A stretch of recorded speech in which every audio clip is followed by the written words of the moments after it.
Okay, welcome to another update on Archmage Rises. This is a very special update. This is the annual report for 2019. And with me as always is Nick. I'm here. Yeah. Actually, I was told in some of the feedback that I would lose the fan base if I phased you out. Oh, good. It's nice to be important, Thomas. Yeah. So that's the only reason you're here. Okay, and we have another special guest, my wife, Catherine. Hi, everyone. Hey! Hi, Nick. I used to be a business consultant type, working in the software field, and very often when you would go to do these big projects, you would have to present something to the board about how the project is going along. Are things on schedule? What's the cost like? Where's this going? What's already happened? Like all that kind of stuff, right? So obviously I'm not in the business field anymore, but I do have what I like to call stakeholders. And that is people that are working on the project, like you, Nick, and me, and my wife, who has to hear about the game all the time. Except I haven't got any steak yet. Yeah, no steak. She made that joke earlier today. She's like, if I'm a stakeholder, where's my steak? It's a valid question. Yeah. So Catherine has to suffer along with the rest of the family when I'm working on the game and spending money on the game and talking about the game. It's probably the worst part is me always talking about the game. Probably. Yeah, probably. And so this is an update for her as a stakeholder, but also for the fans, for them to know like what is going on and stuff. And so I wanted to do this actually last year as kind of a year-end wrap-up of 2017, but we were right in the middle of getting Build 11 out. Like it was days away from getting Build 11 out, and so I was like, oh, what's the point? Let's just get Build 11 out and then do it. And then Build 11 took like all year. And so now here we are. Build 11 is finally out. It still has some bugs I have to fix, but here we are. And so now we get to do this update. And so that's what this is just to fill you in. So it's going to be very different from the other updates, and it's going to be very factual, and I have a lot of stuff to share. And let's get into it. So this is the agenda that we have, and there's a big giant eyeball. That is actually a picture from Roger, our artist, for a World of Warcraft trading card that he did. I love that eyeball. That's your favorite eyeball.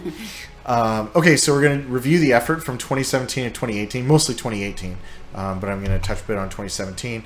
Then I'm going to talk about the survey results. So what I did was I kind of asked the fan base to give me a report card. Did you fill out the survey, Nick? I did. You did? Oh, well, I know who you voted for. Yeah. And part of that survey includes a very important who's most handsome question, and I will reveal the results of said handsomeness. Okay, so... I have very strong opinions about that, Thomas. So we're going to go through the survey results of what the fan base thinks and says, and then we're going to go through some of the financials, and then the road ahead. What is the future of Archmage Rises? Okay. Oh, and then the beauty contest. Okay. So let's get into the effort. So, and Roger gave me a bunch of nice pictures to spruce up this presentation. Nice. Otherwise, just a whole bunch of text and numbers and stuff. Okay, so the effort thus far. On the programming design side, between 2014 and 2016, I did about 5,000 hours. I know that's a nice round number, but I did actually calculate it based on the months that I worked on it. There were certain months that I did, certain months that I didn't, and stuff. And so that kind of brings us up to date of about 5,000 hours.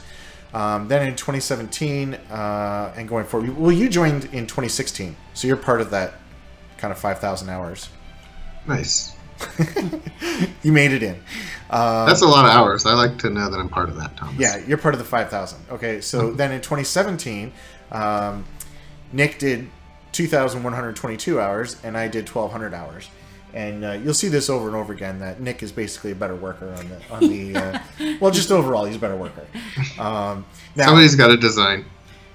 Well, this does include design, too. So there's a couple factors in there. One is my kids. One is all these silly vacations my wife makes me go on. Another is my other businesses. I have 2 other businesses that I'm ultimately responsible for, but I have managers that take care of them for me. But, you know, for instance, one of my managers quit and I had to go and spend time making ads, recruiting people, interviewing people, like that kind of stuff. She retired. She didn't quit. No, she quit. She didn't retire. She didn't retire. You're the rumor problem. You're the one making the problem on the everybody's. Okay. Anyway, doesn't matter. Anyways, I have some other responsibilities. So that's my defense. That's why my numbers are so much lower than Nick's. Okay. And I'm lazier. Okay, so 2018, Nick was only able to work on the project just at the beginning of the year, so that's why my numbers are way better than his. So last year, Nick put in 229, I put in 928. I got the art hours from Roger. That was great that he was able to have those. Then Chris Gortz has been doing our animation on the enemies. That's another 346 hours. Sound and music is 500 hours. We spent a lot of time. First of all, you won't really see that in the game. I don't think the game itself represents all that effort, but James spent a lot of time on coming up with the instruments and writing music and stuff, and not even close to all the music is actually in the game.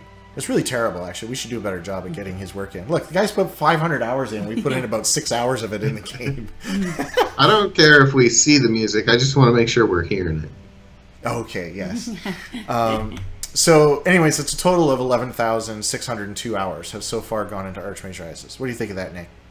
That's a big number. Another 9,000 and we'll be at the 20,000 mark. So isn't that the number that you become an expert or something? What was that, Nick? Oh, no, I'm thinking 10,000 hours. Oh, we hit it. Okay. Yeah. We're experts now. We've hit our Malcolm Gladwell 10,000 hours. Isn't that great? Okay. Nice. Okay, so we'll dive into 2017. Now, these are not Nick's numbers. These are my numbers. So this is just showing how many hours they're able to put in each month in 2017. And you'll see in the center in July, I got like no time in there. That's because you made me go on a trip. It was a great trip. Not for the game, clearly. See, this is why I want it here. I want everybody to see. Look, I'm trying to get less vacations and more time on the game. And I'm trying to get you to spend time with your children. Yes, I know. Always fighting that. Okay. Okay, so 1,200 hours in 2017. Okay, so what are some of the details of that? So of that time, 1,080 were focused on programming and design. Those are really hard for me to split up.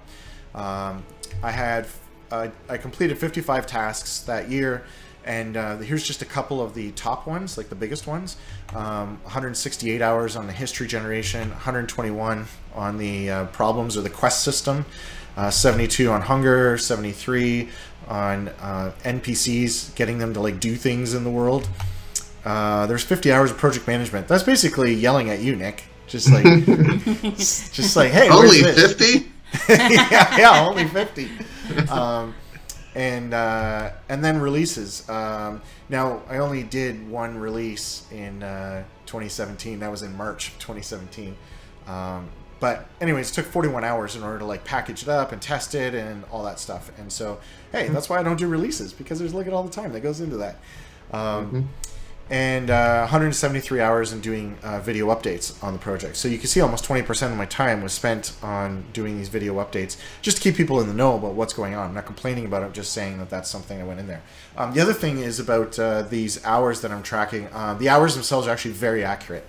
I'm very good at starting and stopping my clock. I also doesn't include any lunchtime. So when I go out for lunch, whatever, that time is automatically subtracted out. So I never hit like 8 hours in a day, just because there's already half an hour or whatever for lunch. Anyway, so that is how that year was. And then I have this little graph to kind of show. I took the tasks and analyzed them based on kind of their size of task. So there were 16 small tasks that were between 0 and 4 hours. Medium tasks being 4 to 12 hours, large 12 to 24. And then I just wanted to use the word Titanic, because I think it's a cool word. So Titanic tasks are anything that takes 25 more. So you see in the list there, those are all things that were Titanic. And so in that year of 2017, I did 16 tasks that year, and those 16 tasks took 67% of the time. It was almost 700 hours that was spent doing those 16 tasks. No task in Archmage is small. That's what I'm saying. That's what this graph is proving. That's right. There's only 16 small tasks. I don't have this level of detail on your work, Nick, but I have the granularity for myself. So anyway, the point of this slide is very few features were done on the game in terms of like playable gameness, but it was all systems work. And so it was a laying of the foundation, and then I had to go and rewrite a whole bunch of it. Kind of halfway through that year was when it was like, oh man, we need to rewrite how all this stuff is done and how the world is generated and all that stuff. And so what I'm saying is this is kind of expected. If that's the kind of work that's going on, is like building the deep, heavy systems, then it would look kind of like this. So if that kind of work is behind us, then it would hope that big giant green bar would go left on the screen, right? And so if it still remains very large like that, then that means I'm still in the middle of doing all this heavy lifting and whatever. Okay, so let's look at 2018. And 2018, I did 928 hours. April is when I started having my eye problems. So right at the tail end of March. And then April is when I thought I was going to die, and I had to go to all these eye appointments, and I had to get eye injections. And then throughout May, June, and July, there were multiple doctor's visits in order to catch up on that. And then there's a bunch of silly vacations. Yes, we went away in September. And August. And December. And July. All those low bar months. All the low bar months are either I'm dying or I'm on vacation. So February was a good month. The rest of the year kind of sucked. Okay, so what can we learn from the 2018 numbers? So 851 of those hours was programming. I did 171 tasks, so that's way more tasks than was done the previous year.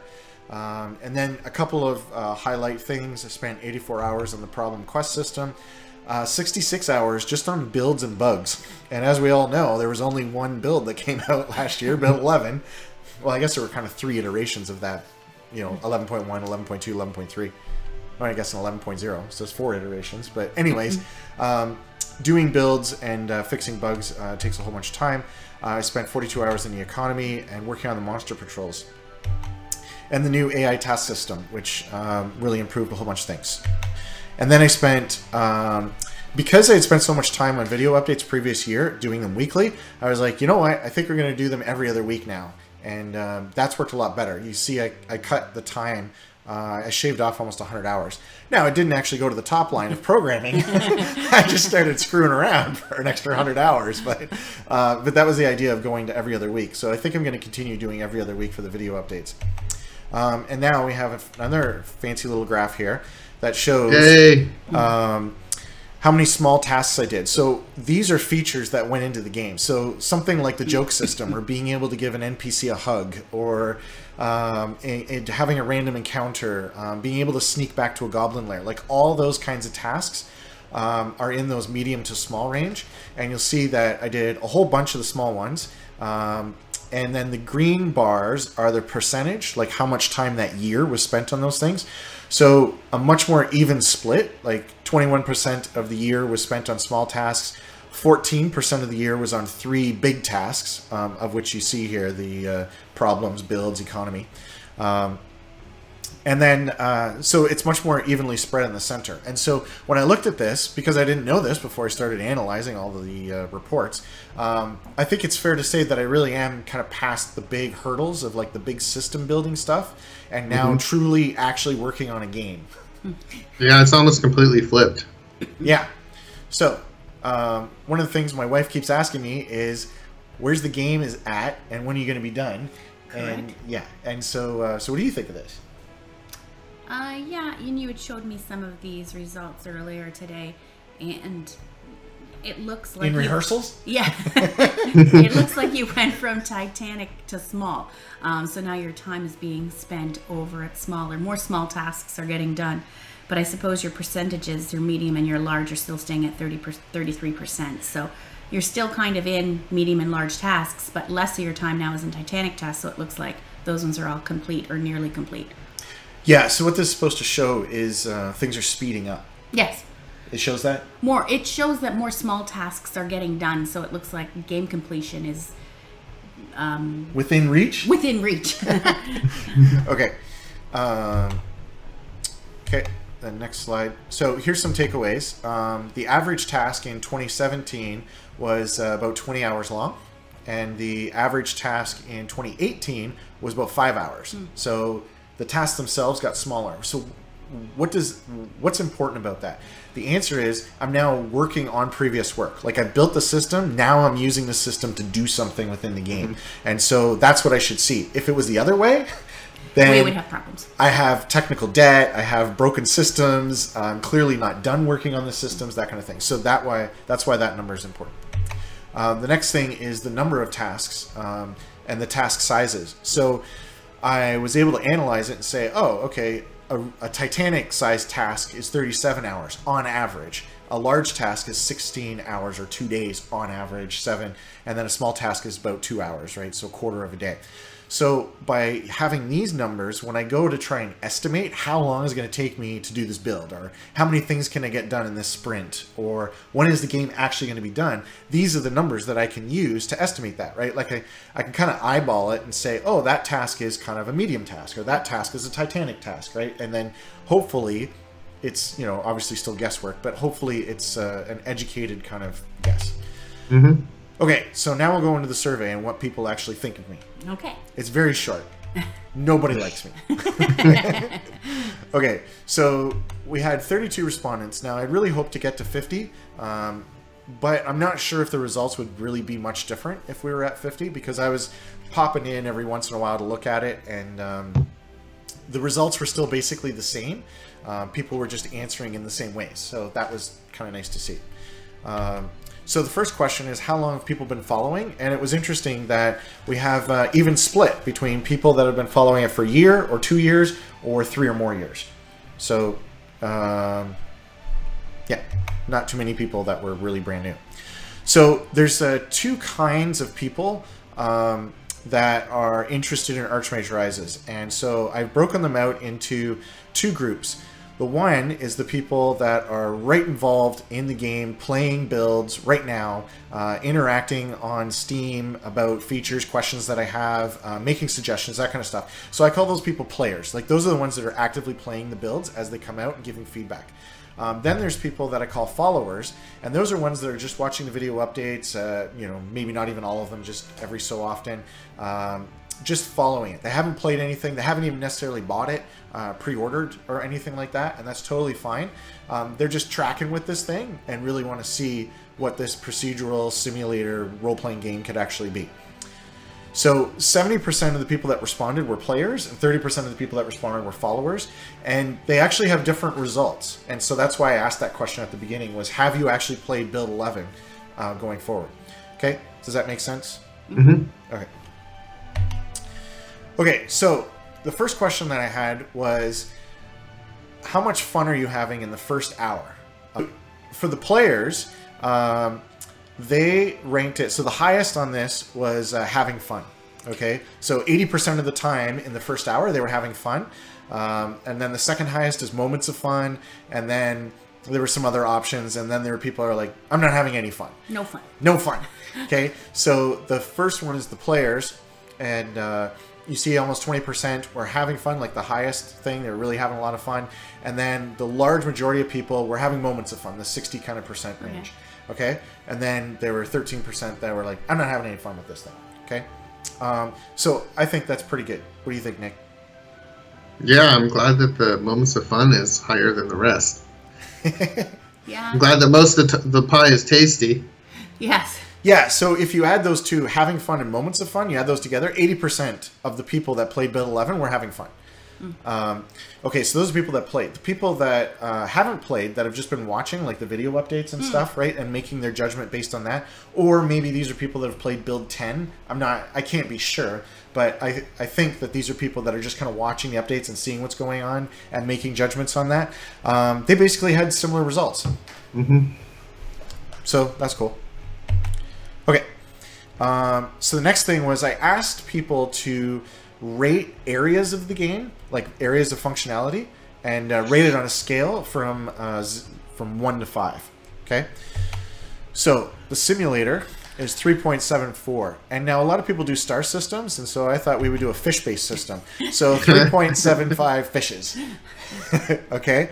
Out of 5. And this is the highest rated thing. And then there's also people that rated it the highest possible value. Okay, so when you're analyzing survey results, you want to look at not just the average, but you also want to look at how many people are on the top end, how many people are on the lowest possible thing, because those tell you different things as well. Okay, so the average was 3.75, but actually 30% chose the highest thing, and the highest thing I call bacon. So 30% bacon on the simulator, okay, because that just makes sense. You should have had donuts or something like that, because fish and bacon don't go together. These actually come from the game. Oh, okay. I don't have any donuts in the game, which is a huge overnight. Not yet. Not yet is the answer, yeah. Okay, so the next thing was the world generator. 3.48. Okay, 18% gave it a 5. 5 fish out of 5 fish. The NPCs was next, 3.3. 9% gave it a 5. Spells, 2.91. 5%, I'm not sure why those people said the spells were so great, but that's okay. Okay, and then we have people that chose no, it's terrible, go suck an egg. So, so 9% said go suck an egg on the spells. They suck. Okay, quests, 5% suck an egg. Combat, 5% suck an egg. Mage Tower, 5%. The dungeons, 5% thought that it was super great. 13% thought it was terrible. And so that is how it ranked for the players. Now, when we look over at the followers, they had similar numbers, and actually, they all rated the game higher than the people that have actually played it. So I guess that means they're doing a good job on the updates. Right. Or I just made a really terrible game.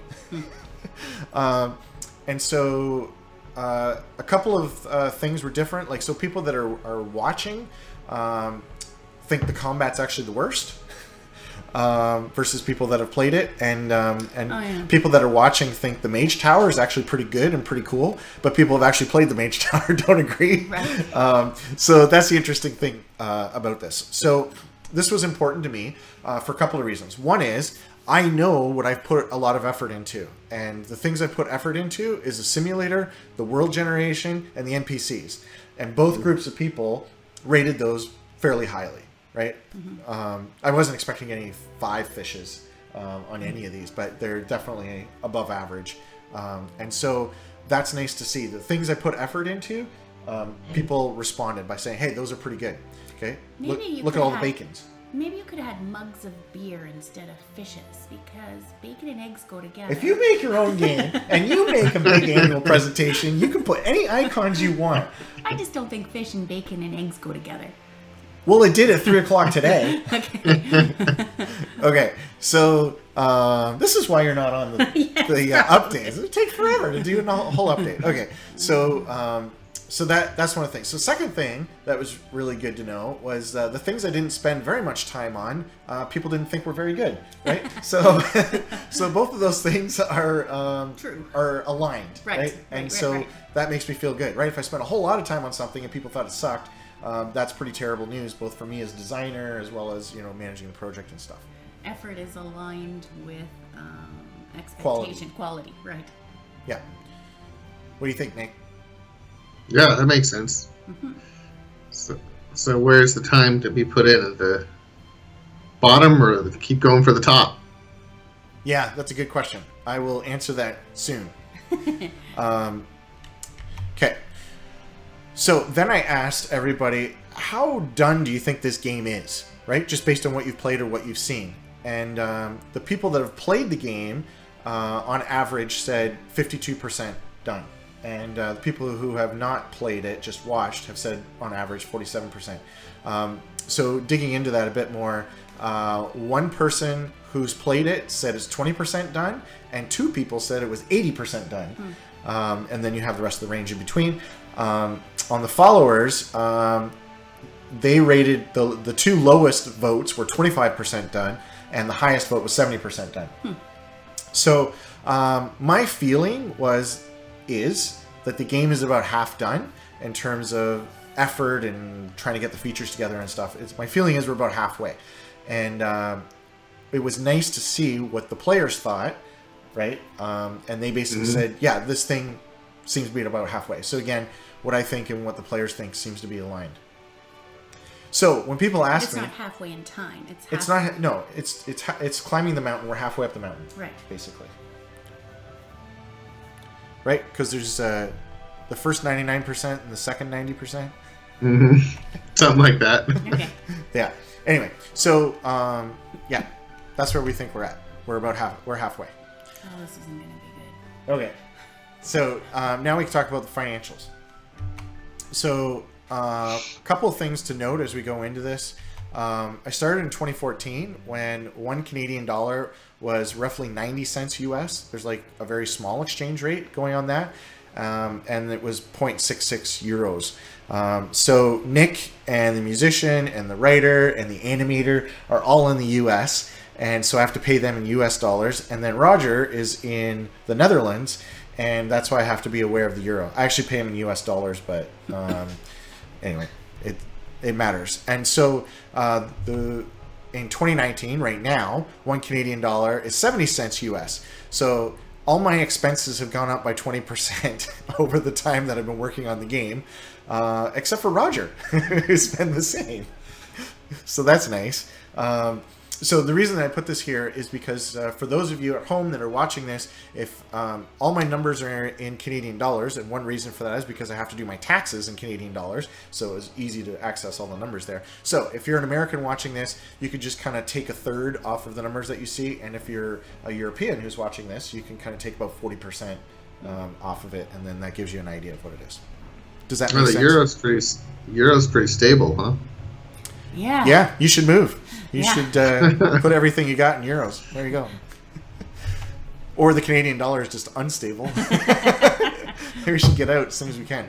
Okay, so in 2014, I spent $26,427 at zero revenue. In 2015, I spent $27,447 and zero revenue. In 2016, I spent $132,653. Revenue.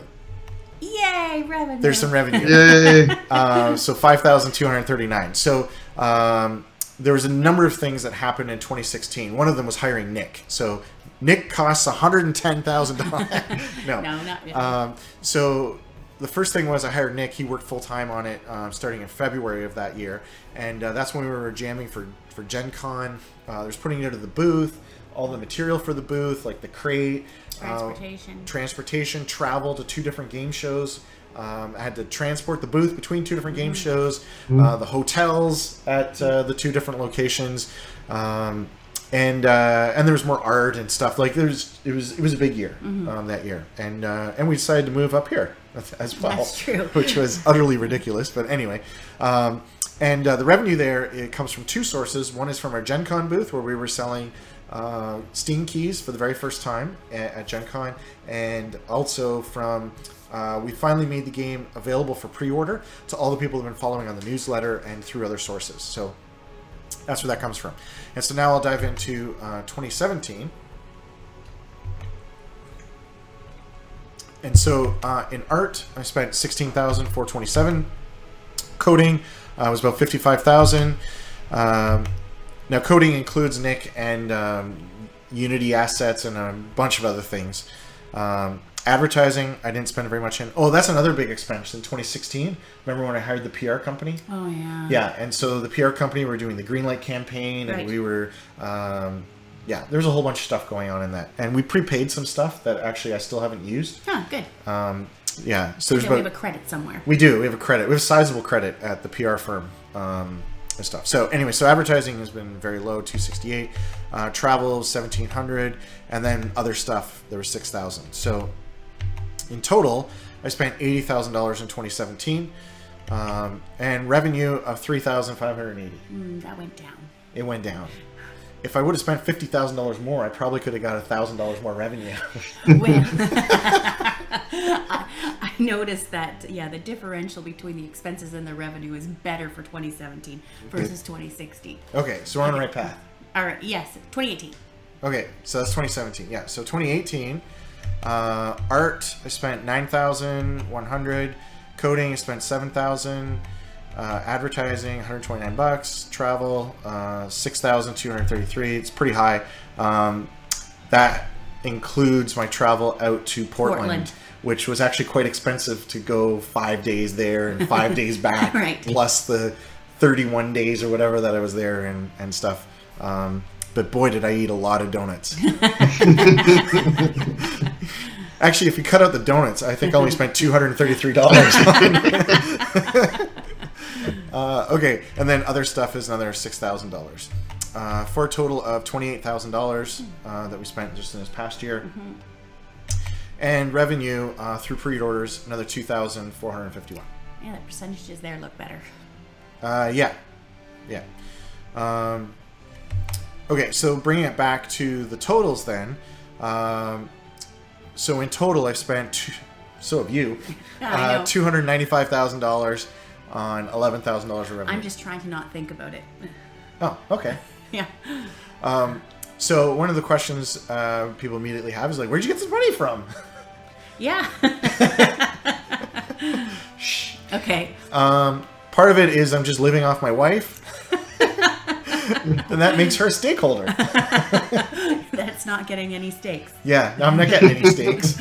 So there's a couple things in there. So one is that I did start a successful software company, and I've been taking dividends out of that software company and then throwing it into Archmage Rises. Mm-hmm. That has been floating us for the last, from 2014 to mid-2018. Mm-hmm. And then actually that stopped. And I lost my income there in August. And so we've just been struggling through kind of from September to now. So when's the game going to be done? Well, it has to be done next month. And the second thing is we lived in a very expensive area down in Toronto, and we moved to a very cheap area, middle of nowhere, mm-hmm. And on a small island right on the border between Canada and the U.S. And so we had this weird situation where our house was quite expensive, and the guy that wanted to buy it couldn't get approved for the whole mortgage. And so we said, okay, we'll take a vendor take-back mortgage. That's right. We'll do that. And so this guy owes us a sizable chunk of money that he's supposed to be paying us every single month, except he doesn't. And then we have to keep begging him to pay us on this loan. And so between the dividends I was getting from the software company and this money that this guy owes us on the house that we sold, that was kind of able to float us over these years that you see here, to the tune of like this much money. And so that guy still owes us money. Mm-hmm. He hasn't paid us in 6 months. Well, I can talk about that later. It's anyway. Not for a video update. It's not like he's watching it. In fact, if he is watching it, I want my money. Look, I need it. It's obvious.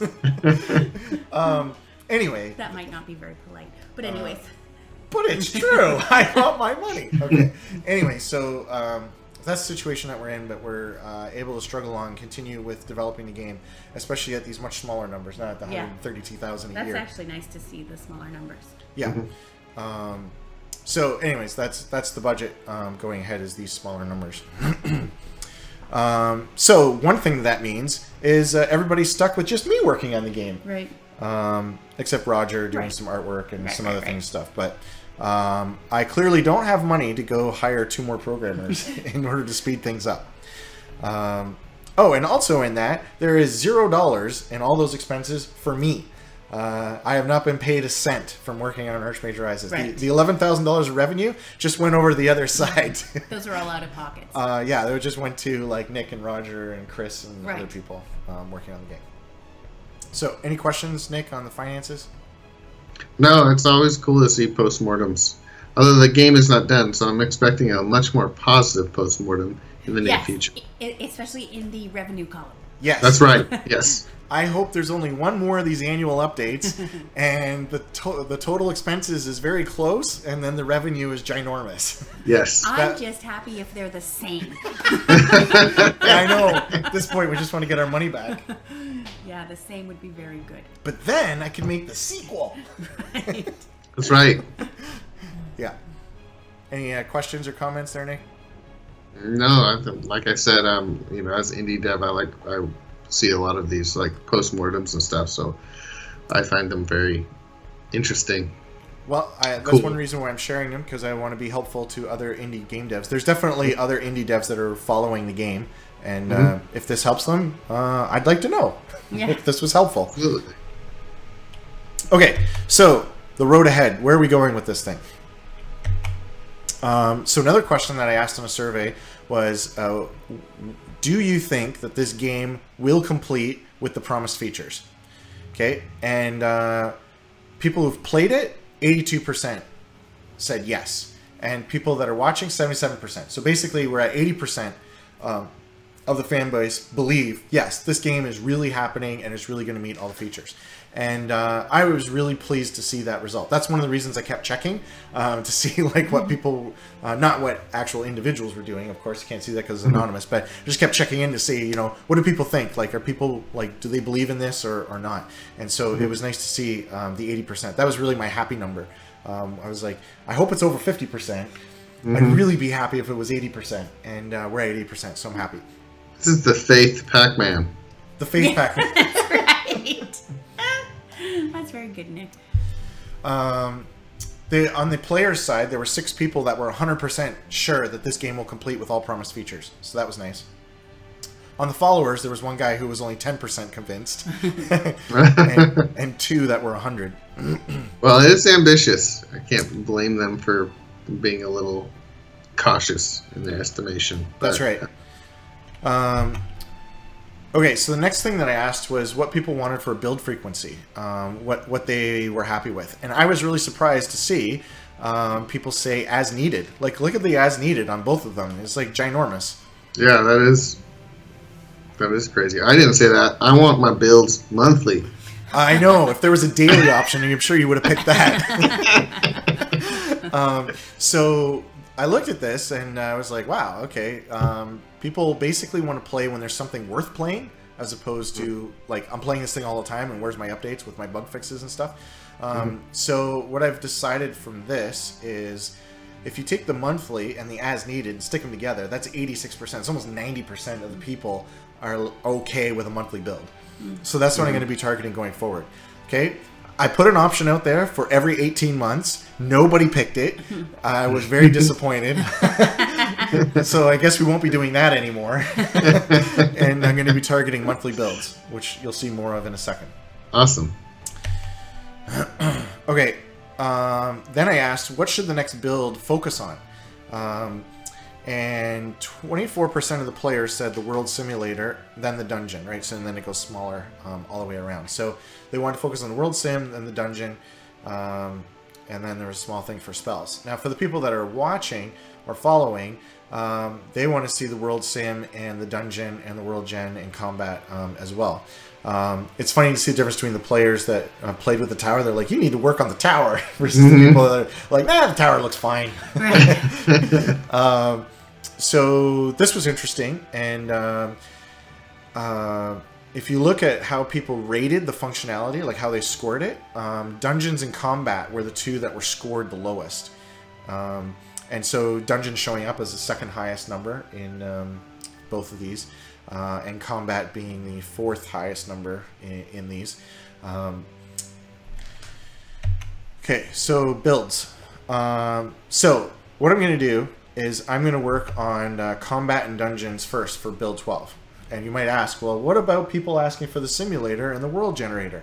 And I have a very simple, short answer to that. I'm sick of working on that. I've been working on that stuff for 18 months. And quite frankly, when I wake up in the morning, working on it more does not get me very excited. But to go and work on the combat and the dungeons, yeah, that gets me up and at it and gets me excited to work on Archmage again. Okay. I kind of feel like I've done what I needed to do on the I've paid my penance on the Right. world simulator and world generation part, right? And I'm gonna put that aside for a bit, and then I'll come back and Yeah, you work can on it. circle back to it. Yeah, Yeah, you got to keep the motivation going. Yeah. exactly. So that's why I'm doing combat and dungeons next, because I want to, and that's important. So the next thing after that is magic. And I call it magic, that's spells and stuff, but I've received a lot of comments, not just through the survey, but also through Steam forums and stuff. People are like, where's like the mageness to this game? Like where some people have said, where's the arch in Archmage Rises? Right now I'm like a medieval hobo simulator, and also maybe a bard simulator, but like where's like the real magic part to it? And my answer has been like, well, I got to get enough of the world working that the magic can actually work and stuff. And so I'd like to circle back to that, and well, not circle back. Actually, I haven't really done a whole lot with it, so I'd like to do that too. So that's why I'm going to work on the magic and put that in, and hopefully people will see like, oh, okay, this does actually play like a true fantasy role-playing game. It might increase that fun statistic as well. It certainly should. I mean, if I start doing things that make it go down, that would stink. And then for build 14, then working on the simulator and the world gen, because hopefully I've had enough of a break from the other two, that I want to work on it again. Right. And then after that, who knows? I think planning out the next 3 builds is enough of a plan, and then we can take it from there and see where that goes. Now, that doesn't mean that each one of these is only taking 1 month. I was saying I was going to do monthly builds. I'll show you in a second where that's going. Okay, so then there's the number one question that I get from all of my wives. And when will it be done? Well, I see the light at the end of the tunnel. I know! Isn't that a clever slide? I was trying to actually avoid answering this for this update, but then as I was analyzing everything and stuff, I was like, well, let's take a stab at this. And when will this be done? Okay, so there's a bunch of features that still need to be done for the game. And here's the features with my estimate number of days assigned to them. Okay, based on the previous analysis of Titanic tasks, right? So a Titanic task is 5 days, 40 hours, and then small tasks and whatever and stuff. And so I did spend a number of hours today going through all this and planning it out and trying to get an idea on it. On the other hand, I haven't spent a ton of time on this either. So it's kind of back of the napkin sort of stuff. So these are the 31 tasks or areas of functionality that are left to be done. I'm not even going to explain what they are, but I really am going to add more to this game, right? So people have said like, hey, it would be really great. There's supposed to be this thing about nobles and they can go to war with each other and stuff. Like, where is that? Well, it's on the list. Right in the center there. Nobles and politics is coming. So there's a bunch of stuff still to come. Okay. So if I take those 31 outstanding tasks, and I look forward here to 2019, I have these 31 outstanding task features. And there's an average of 37 hours each. If I take that, like the big number, and apply that to all of them, and then I put in 3 weeks per month. Now, there's very many things that Nick and I did wrong, but one thing we did right was scheduling 3-week months so that there was always a week of catch up in case there, you missed something, or I don't know, sick days or whatever, like just to try to make it more realistic, right? So 3 weeks per month. So I put that into my software. Then there's going to important game conferences, like going out to Portland to CGDC, right, Nick? Oh, yeah. You got to come visit. I got to come visit, right? Then there's silly family vacations. Which are not silly. They're totally silly. They just get in the way. They get in the way of the important game conferences, and they get in the way of game development. It gets you to remember the names of your children. I have an app for that called Evernote, and it's under children, and it lists all 3, and then I know. Okay, so I took all this, I plugged it into Microsoft Project, and this is what it told me. I can get 21 of the 31 tasks done by December. So that's roughly 70% of them. I thought they were all done by December. Great. Well, if you take out those family vacations, then they might. Oh yeah, you could also increase the hours you spend per week. Hey, I'm all for working more and doing less around the house. What do you think, Nick? That sounds awesome. I mean, I never put too much faith in my own ability to estimate. So if I had a number like that, I'd be like, it'd be like 10 times bigger because I'm terrible at estimating. Right. It sounds very positive. Like getting all that stuff done by December would be amazing. Okay. It would be. By December 1st or December 31st? It's basically by December 31st. Like, if you look at the way Christmas falls and stuff, I think the last day is like the 19th or 20th of December. So that would be like the last day.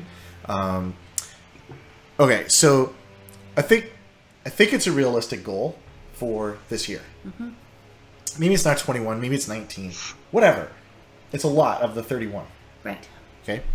I mean, it's taken me 4 years to do 5. Oh, we shouldn't bring that up. Okay.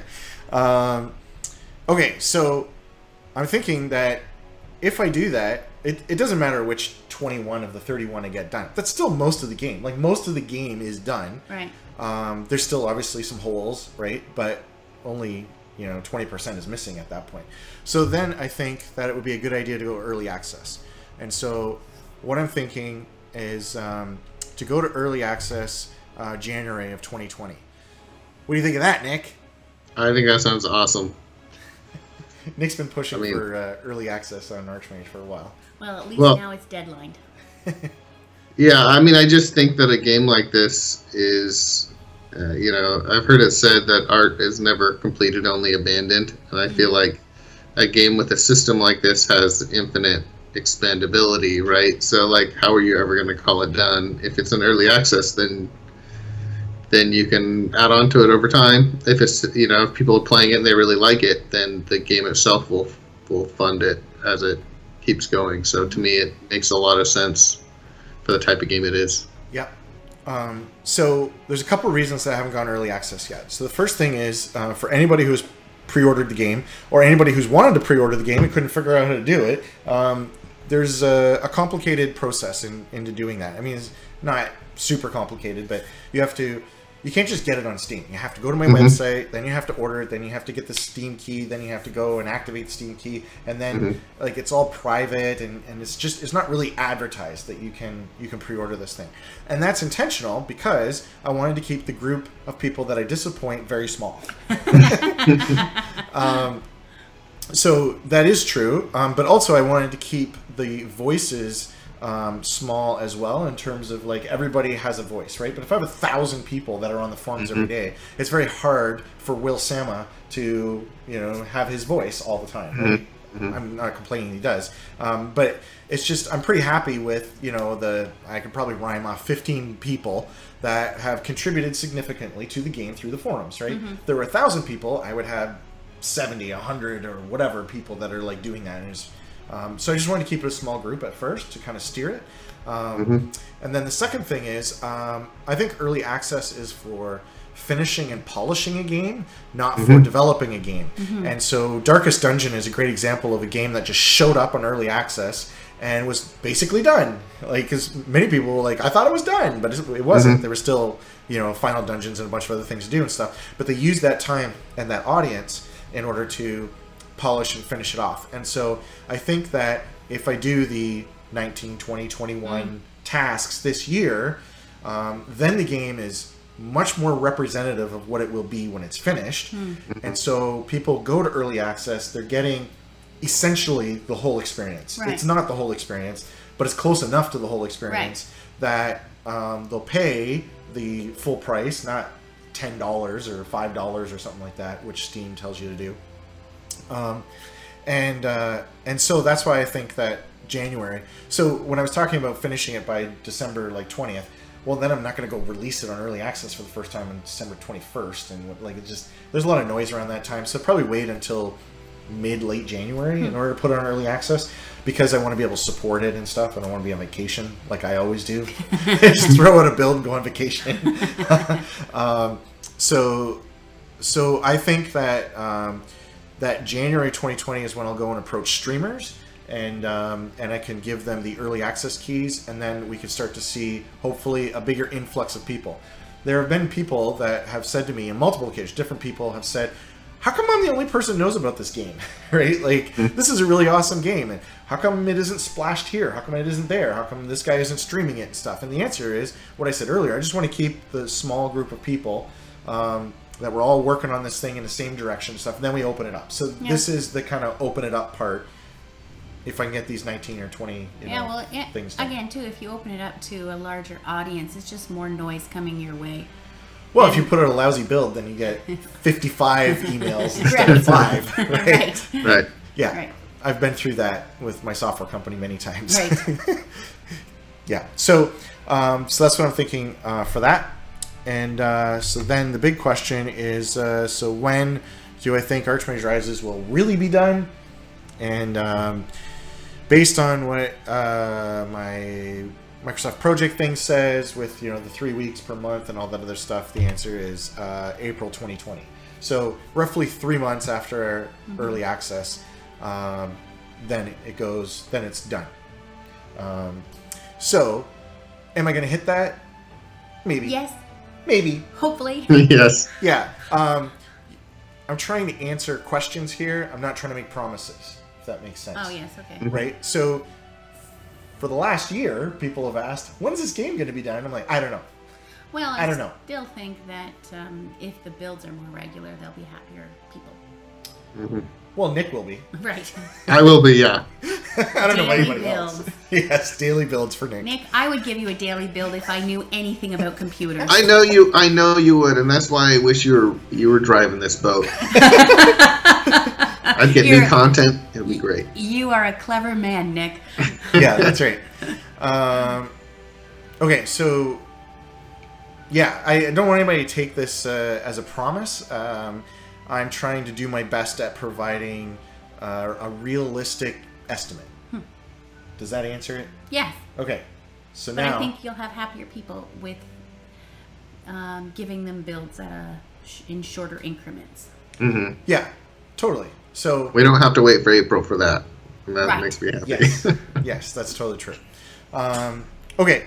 Any other questions or comments before we get to the most important part? I just looked on the side of the screen and it says the next slide is the beauty contest winner. Oh yeah. All right. Okay. Spoiler. Okay, so the beauty contest winner is Roger.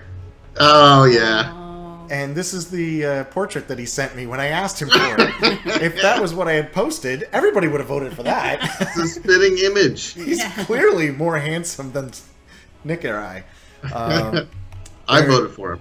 There is actual Roger. That's what he sent me after he sent me the first one. Right. And that's him at the Paizo booth at one of the game shows, doing because he draws for Pathfinder and stuff. So, anyway, I guess I set myself up for failure by asking the question. But here's the good news, Nick. You came in second. Yay! Yay. You get $10 for coming in second in a beauty Yes. contest. Yes. 10 Canadian dollars. Yeah. Actually, I came in second too because Nick and I were tied. Nice. So you can tell Haley you're no better looking than Thomas.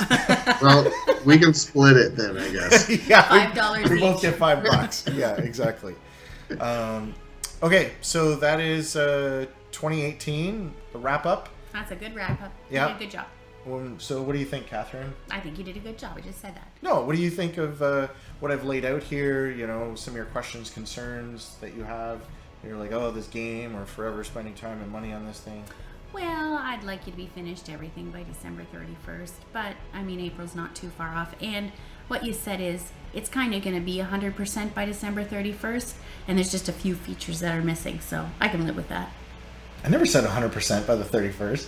Of December? Yeah. You said No, I said it'll 80%. seem like it's 100%. That's what I heard. Wow.